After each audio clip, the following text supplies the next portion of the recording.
Hello students, आपकी जो है चैप्टर 3 की असेसमेंट वर्कशीट आई है, यानी कि कोऑर्डिनेट ज्योमेट्री के ऊपर। अब आपको देखना है कि आपको ये क्वेश्चंस आते हैं या नहीं आते हैं। तो इस वर्कशीट में आपको टोटल 5 क्वेश्चंस दिए हैं और ये जो चैप्टर है आपका बहुत ही ईजी है, जो कि एक क्लास में आप इजीली समझ सकते हैं। अब हम इसके क्वेश्चंस देखेंगे 1 बाय 1। पहला क्वेश्चन देखें।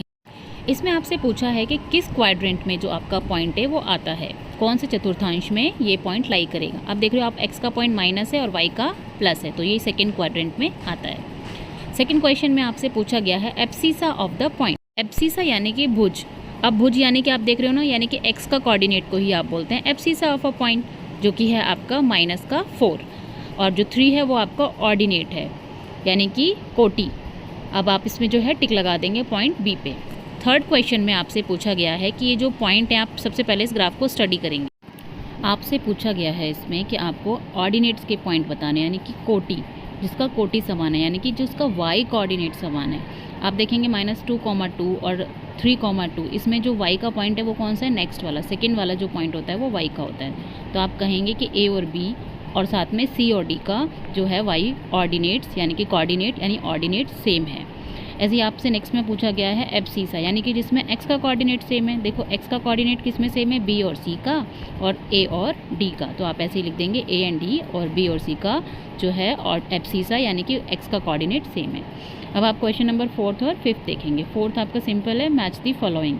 आप देखेंगे 0,6। तो 0,6 क्या है, आप देख रहे हैं ना, 0 x का पॉइंट जो है 0 है, तो y का पॉइंट यानी y एक्सिस पे ये पॉइंट लाई करेगा। सेकेंड 5, -3 कौन से चतुर्थांश में आएगा, ये फोर्थ क्वाड्रेंट में आएगा। 7,0, यहाँ पे 7 यानी x का पॉइंट है, y का पॉइंट नहीं है, तो ये आपका x एक्सिस पे आएगा। और जब दोनों ही नेगेटिव हैं वो आपका कौन से क्वाड्रेंट में आएगा, थर्ड क्वाड्रेंट में आएगा। ऐसे ही आप क्वेश्चन नंबर 5 को देखेंगे। यहाँ पे आपसे पूछा गया है x और y की वैल्यू निकालनी है आपको। तो आप कैसे करेंगे, जो x का कोऑर्डिनेट है वो दोनों सेम है, यानी x-4 किसके बराबर है, 5 के बराबर है। -4 दूसरी साइड जाके प्लस का हो जाएगा और x का वैल्यू 9 आ जाएगा।